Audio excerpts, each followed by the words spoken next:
प्रभु यीशु मसीह के मधुर और मीठे नाम से आप सभी को जय मसीह की। आज परमेश्वर के वचन में आप सभी का स्वागत है। परमेश्वर पिता आज अपने वचनों के द्वारा आप सभी को बहुत आयत से आशीष को दे। पिता परमेश्वर आज अपने वचनों के द्वारा आपसे बोले और बातचीत करे। आज हम परमेश्वर के वचन से जिस बात को सीखेंगे वो है प्रतिफल। मेरे प्रियो, मनुष्य इस पृथ्वी पर रहते हुए जो कार्य वो कर रहा है, हर एक कार्य का एक प्रतिफल है। कई बार वो प्रतिफल तुरंत हमें दिखाई नहीं देता है, लेकिन इसका अर्थ ये नहीं है कि उसका प्रतिफल नहीं है। कई बार हम बच्चों की परवरिश करते हैं और हमको लगता है बस हम उन्हें पाल पोस रहे हैं, हम उन्हें बढ़ा रहे हैं, हम उन्हें खिला रहे हैं, हम उन्हें पढ़ा रहे हैं, सब कुछ ये ऐसे ही चल रहा है दिनचर्या। लेकिन अंततः हम उसका प्रतिफल भी अपने जीवन में देखते हैं। हम कैसी परवरिश अपने बच्चों के करते हैं, हम कैसी देखभाल करते हैं और हम उसका प्रतिफल को निश्चय एक दिन देखने पाते हैं। परिवार में हम किस प्रकार से अपने जीवन को व्यतीत करते हैं, किस प्रकार से व्यवहार करते हैं, किस प्रकार से बातचीत करते हैं। हाँ, इसका भी एक प्रतिफल है और इन बातों का भी प्रतिफल हम अपने परिवारों में देखते हैं। अगर हम दिन भर बुरी-बुरी बातों को करते रहेंगे, हम लड़ाई और झगड़े को करेंगे तो परिवार में क्या होगा? अनबन होगा, टूट जाएगा परिवार। हर एक बात जो हम अपने दिनचर्या में करते हैं उसका एक प्रतिफल है। और परमेश्वर का वचन भी हमें कई प्रतिफल के बारे में हमको बताता है। जब हम मत्ती उसके 16 अध्याय और उसके 27 को जब पढ़ते तो इस प्रकार से लिखा है, मनुष्य का पुत्र अपने दूतों के साथ अपने पिता की महिमा में आएगा। उस समय वह हरेक को उसके कामों के अनुसार प्रतिफल देगा। यानी जो कुछ भी हम इस पृथ्वी में कार्य को कर रहे हैं, हम जैसे भी कार्य को कर रहे हैं, हर एक कार्य का प्रतिफल परमेश्वर हमको देने वाला है। आज हम अपने जीवन को देखें कि हम कैसे कार्य को कर रहे हैं। क्या हमारे कार्य का अच्छा प्रतिफल होगा या बुरा? क्योंकि हम जो कुछ भी कर रहे हैं, उस कार्य का प्रतिफल तो है, लेकिन या अच्छा प्रतिफल होगा या बुरा प्रतिफल होगा। और परमेश्वर का वचन हमें बड़ी स्पष्टता से यहाँ बताता है कि मनुष्य का पुत्र जब अपने स्वर्गदूतों के साथ अपने पिता की महिमा में आएगा, तब उस समय हर एक को उसके कामों के अनुसार प्रतिफल को देगा। उसी प्रकार से जब प्रकाशित वाक्य और उसके 22वां अध्याय उसके 12 को जब पढ़ते तो इस प्रकार से लिखा, देख मैं शीघ्र आने वाला हूँ और हर एक के काम के अनुसार बदला देने के लिए प्रतिफल मेरे पास है।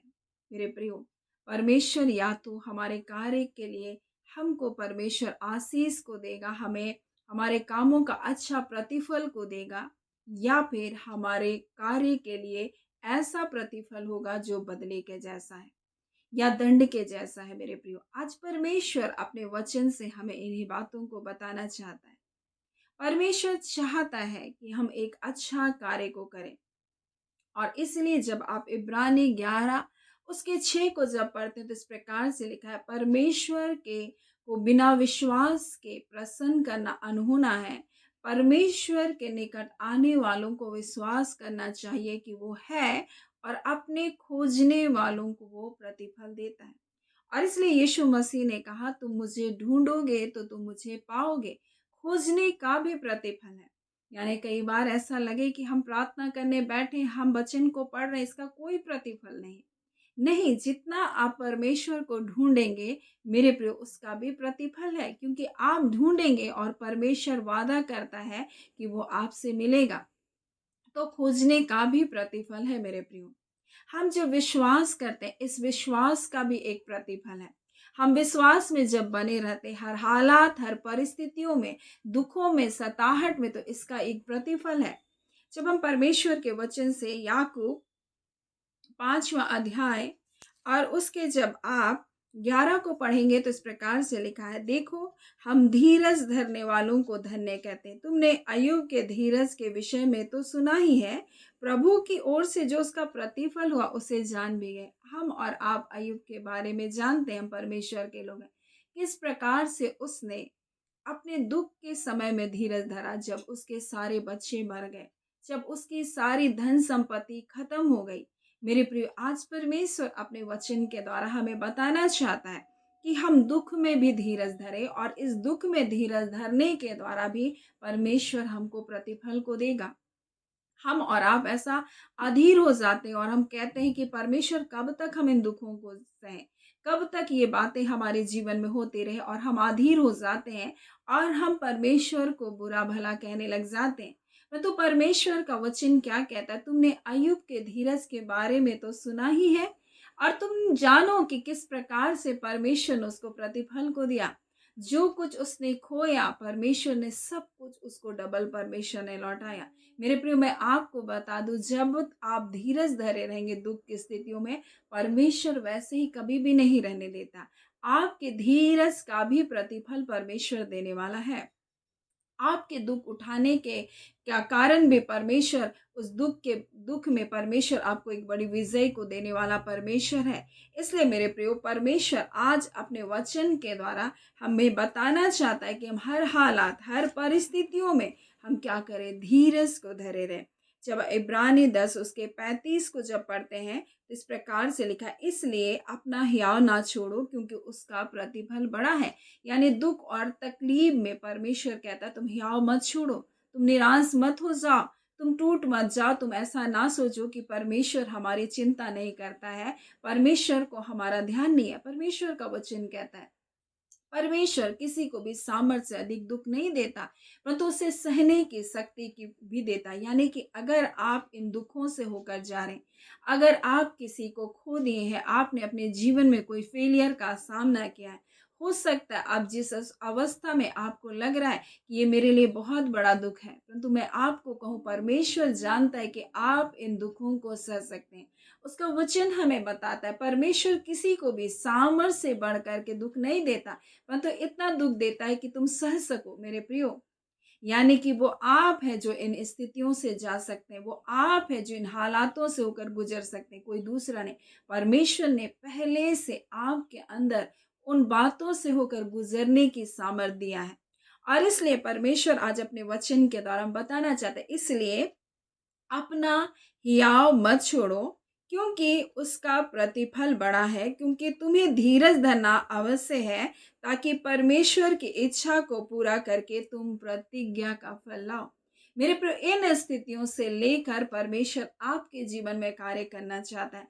अगर ये हालात, विपरीत हालात, ये कष्ट, ये संकट अगर आपके जीवन में नहीं आता, तो परमेश्वर जो आपको बनाना चाहता है वो आप नहीं बनते। परमेश्वर जो आपके जीवन में कार्य को कराना चाहता है वो आप नहीं करते, और इसलिए परमेश्वर हमें इन दुख के रास्तों पर लेकर जाता है। कई बार निंदा, कई बार ठोकर, कई बार दुख, कई बार तकलीफ, कई बार सताहट से हम होकर गुजरते हैं, लेकिन परमेश्वर का वचन हमें क्या बताता है? सताहट का भी प्रतिफल है। मेरे प्रिय, अगर आप सताहट को सह रहे हैं, अगर आप सताहट से होकर गुजर रहे हैं, और उसका वचन इस प्रकार से हमें बताता है, मेरे नाम के कारण अगर सब लोग तुमसे बैर रखते हैं, तुम्हारे विरोध में बुरी बुरी बातों को कहते, तुम्हें आराधनालयों से निकाल देते, तब तुम उस दिन आनंदित होना, मगन होना, क्योंकि इसका भी प्रतिफल है। मेरे प्रियो, दुख में धीरज धरने में, हमारे जीवन में सताहट में, हम जब परमेश्वर में बने रहते उसका क्या है? प्रतिफल है। परमेश्वर आज अपने वचन के द्वारा हमें बताना चाहता है, जब हम परमेश्वर के ऊपर विश्वास करते हैं, जब हम उसे खोजते हैं, वो हमको प्रतिफल को देता है, उसको ढूंढने वालों को वो जरूर मिलता है। मेरे प्रियो, परमेश्वर का वचन कहता है विश्वास का प्रतिफल है, आत्माओं का उद्धार प्राप्त करते हैं। जब जब हम विश्वास में बने रहते हैं मेरे प्रियो, हम लोगों के जीवनों को क्या करते हैं? बचाने वाले बनते हैं। मेरे प्रियो, उन आत्माओं का उद्धार हमारे जीवन में प्रतिफल के रूप में परमेश्वर देता है। कितने ऐसे लोग हैं जो आज नाश हो रहे हैं, जो आज पापों में अपने जीवन को जी रहे हैं, लेकिन परमेश्वर आपको दुख के रास्तों में, कठिनाइयों में, सताहट में लेकर जाता है, ताकि आप विश्वास के द्वारा उन आत्माओं को क्या कर सके? जीत सके। सो आज आपके जीवन में कौन सी सताहट है, कौन सी बातें चल रही है, मैं नहीं जानती, लेकिन मैं जानती हूँ जब आप परमेश्वर को खोजने वाले लोग हो, जब आप धीरज धरने वाले लोग हो, जब आप सताहट में आनंदित रहने वाले लोग हो, मेरे प्रियो, परमेश्वर का वचन हमें बताता है, जब हम उन तकलीफों में, जब हम हियाव को नहीं छोड़ते, तो मेरे प्रियो, हमारे हर एक काम का एक दिन प्रतिफल मिलेगा। परमेश्वर का वचन हमें क्या बताता है? दान के बारे में। जब हम दान को देते हैं उसका भी एक प्रतिफल है, जब हम भलाई के कार्य को करते हैं उसका भी एक प्रतिफल है, जब हम उपवास रखते हैं उसका भी प्रतिफल है। मेरे प्रियो, परमेश्वर का वचन हमें बताता है जब हम प्रार्थना करते हैं गुप्त में उसका भी प्रतिफल है। इस पृथ्वी में हम जो कुछ भी कार्य कर रहे हैं उसका प्रतिफल है। सो आज के दिन अपने जीवन को आप जांचें, आप किन हालात, किन परिस्थितियों में हो करके गुजर रहे हैं और आप कैसा कार्य को कर रहे हैं, क्योंकि आपके हर एक कार्य का एक दिन परमेश्वर क्या देगा, प्रतिफल देगा, या हर एक काम का परमेश्वर क्या देगा, बदला देगा। मेरे प्रियो, अगर हम अच्छे कार्य को कर रहे हैं, अगर हम भलाई के कार्य को करें, अगर हम धीरज धर रहे दुखों में, अगर हम सताहट में आनंदित हैं, अगर हम हियाव नहीं छोड़ रहे, मेरे प्रियो, अगर हम प्रभु में अब तक बने हुए हैं, हम उपवास करने में, हम प्रार्थना करने में, हम भलाई के कार्य को करने में बने हैं, तो निश्चय इसका प्रतिफल बहुत अच्छा होगा। और परमेश्वर पर विश्वास करने का प्रतिफल है, हम उन आत्माओं का उद्धार होगा जो आज भी पापों में दबे कुचले। मेरे प्रियो, परमेश्वर उनको आपके द्वारा छुटकारे को दिलाएगा। सो परमेश्वर पिता आज अपने वचनों के द्वारा आप सभी के जीवन को बहुत ऐसे आशीष को दे। आमीन। आइए हम प्रार्थना करेंगे। धन्यवाद देते हैं जीवते सच्चे सामर्थ्य पिता परमेश्वर, आज के सुंदर दिन, सुंदर समय के लिए पिता आपका धन्यवाद। खुदान परमेश्वर, आपने अपने वचन के द्वारा आज हमें बताया कि हम जो कुछ इस पृथ्वी में कर रहे हैं प्रभु जी, चाहे जैसे भी कार्य कर रहे हैं प्रभु, हर बात का प्रतिफल है। अगर हम भलाई के कार्य कर रहे हैं प्रभु जी, अच्छे बीजों को बो रहे हैं पिता, निश्चय अच्छी कटनी को काटेंगे। तो खुदान परमेश्वर, अगर हम बुराई के कार्य को कर रहे हैं प्रभु जी, बुरी बातों पर अपने मन को लगा रहे, तो पिता उसका बेपलटा एक प्रतिफल के रूप में परमेश्वर आप देंगे पिता। परंतु खुदान परमेश्वर, आपके लोग हैं पिता, आपके संतान है प्रभु जी, वो एक अच्छा प्रतिफल को पाने के लिए तैयार किए जाए पिता। खुदान परमेश्वर, ताकि जब आप आए प्यारे यीशु प्रभु जी, हाँ पिता परमेश्वर प्रभु, उनकी प्रशंसा की जाए और आप कहने पाए पिता, तो थोड़े से थोड़े में भी विश्वास योग्य रहा। हाँ खुदान परमेश्वर प्रभु जी, आपके राज्य में पिता परमेश्वर प्रभु जी आनंदित होकर प्रवेश करने वाले बन सके पिता। हाँ खुदान परमेश्वर, हम एक एक व्यूवर्स के लिए प्रार्थना करते हैं खुदान, जो प्रतिदिन इस वचन की सेवकाई में जुड़ते हैं पिता, एक एक के जीवन पर परमेश्वर पिता, हाँ पिता परमेश्वर प्रभु जी, आपका आशीष, आपका अनुग्रह, आपका कल्याण बना रहने पाए। हर एक के परिवार परमेश्वर आप में बलवंत होता चला जाए, आपकी उपस्थिति में बढ़ने पाए। प्रत्येक परिवार आपको खोजने वाला बने, आपके प्यासे हो खुदान परमेश्वर पिता प्रभु जी। हर हालात, हर परिस्थितियों में धीरज धर कर हियाव ना छोड़ने वाले बने खुदान परमेश्वर। हाँ पिता, क्योंकि इन सब बातों का प्रतिफल है प्रभु जी। आपने अय्यूब के धीरज के विषय में बताया प्रभु जी, सब कुछ खो देने के बावजूद खुदान परमेश्वर आपने उसे उठाकर खड़ा किया। उसके शरीर के पूरी रीति से नष्ट हो जाने पर भी प्रभु जी, आपने उसे फिर से परमेश्वर प्रभु जी, हाँ पिता परमेश्वर, पहले के समान परमेश्वर किया प्रभु जी। हम आपका धन्यवाद देते। आज मैं नहीं जानती प्रभु जी, आपके लोग कैसी तकलीफ, कैसे पीड़ा, कैसे शारीरिक अस्वस्थता से होकर गुजर रहे पिता, परंतु खुदान परमेश्वर, हम एक बात को जानते हैं, आप हमारे चंगा करने वाले परमेश्वर हैं प्रभु जी। और पिता, जैसे अय्यूब कहता है प्रभु जी, उसने कहा मेरे शरीर के इस प्रकार से, मेरे खाल के नष्ट हो जाने पर भी मुझे विश्वास है मेरा परमेश्वर मेरे लिए उठ खड़ा होगा। हाँ खुदान, और इस पृथ्वी पर ही मैं परमेश्वर का दर्शन करूंगा। उसके इस विश्वास के द्वारा प्रभु जी, आपने उनके जीवन में परमेश्वर, उनके परिवार का पुनर्स्थापना किया परमेश्वर, उनके परिवार को आशीष को दिया और उसे पूर्ण रीति से चंगा क्या। आज खुदान परमेश्वर, जब आपके बच्चे आपके पास आए प्रभु जी, खुदान परमेश्वर, जिस भी हालात, जिस भी परिस्थितियों से होकर गुजर रहे खुदान, तो पिता ये ऐसा नहीं रहेगा खुदान, क्योंकि आप पिता हमारे चंगा करने वाले, छुटकारा को देने वाले यहोवा यिरे परमेश्वर, उपाय करने वाले परमेश्वर है। आप पिता विजय को देने वाले परमेश्वर है पिता।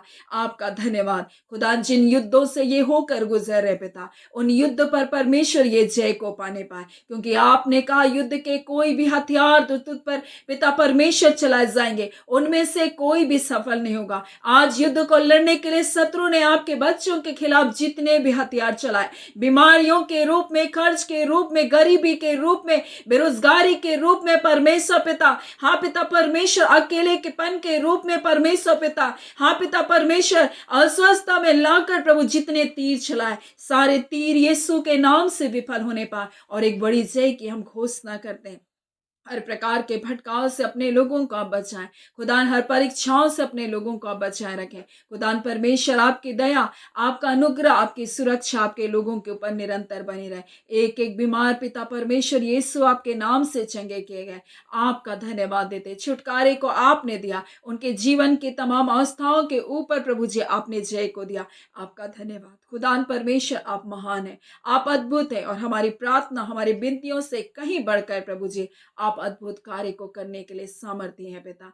खुदान परमेश्वर प्रभु जी, और हम जानते हैं परमेश्वर पिता आप जो हमारी ओर है, उनसे जो परमेश्वर संसार में कहीं अधिक सामर्थ्य है। आज हो सकता है इनके सामने बड़े बड़े गोलियत जैसे बलवंत हो, मैं तो खुदान परमेश्वर यह हुआ ना तो बल से ना शक्ति से, मैं तो पवित्र आत्मा आपकी सामर्थ के द्वारा हर एक बंधन तोड़ा जा रहा है पिता। आपका धन्यवाद पिता।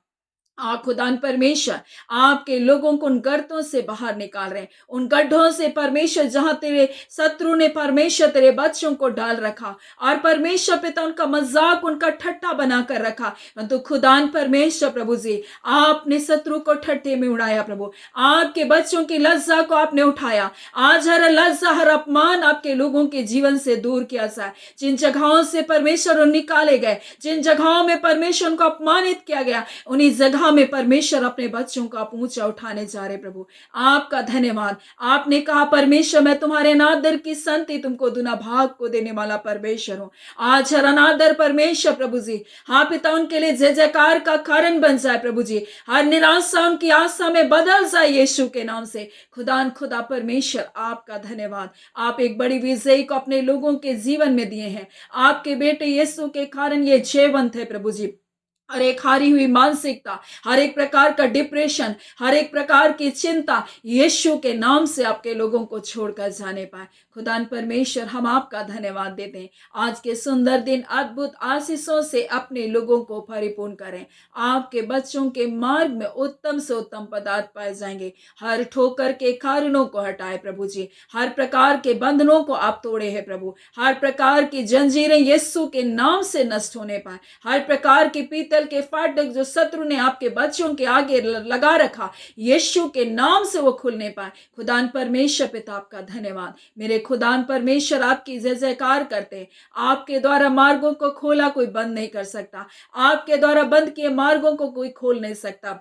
आज खुदा शत्रु ने जितने दरवाजे आपके बच्चों को परमेश्वर उस अधोलोक में निगलने के लिए खोले हैं, हाँ पिता उन व्यसनों में डालने के लिए खोले हैं, वो सारे दरवाजे यीशु के नाम से बंद किए जाए। वो सारी गलत संगति के बंधन टूटे। हर प्रकार के गलत परमेश्वर नशीली पिता सेवन करने के लिए प्रभु जी उकसाने वाली सारी आत्माएं बांधी जाए, यीशु के नाम से बांधी जाए। हाँ खुदान परमेश्वर प्रभु जी आपकी संतानों के अंदर आपका लहू है। बीमारियां रह नहीं सकती है प्रभु जी, अशुद्धियां रह नहीं सकती है प्रभु। हम का धन्यवाद देते हैं पिता। आपके बच्चों का देह, आपके संतानों का देह आपके पवित्र आत्मा का मंदिर है। वो मंदिर में अशुद्धता रह नहीं सकती, बीमारियां रह नहीं सकती, दुष्ट आत्माएं रह नहीं सकती। यीशु के नाम से प्रभु जी हम उन्हें निकलने का आदेश करते हैं। धन्यवाद देते खुदा। कोई भी निराशा की आत्मा, कोई भी आपके बच्चों के अंदर बोझ की आत्मा, हाँ घबराहट की आत्मा तुम रह नहीं सकती। यीशु के नाम से तुम निकल बाहर हो। हम आपका धन्यवाद करते पिता।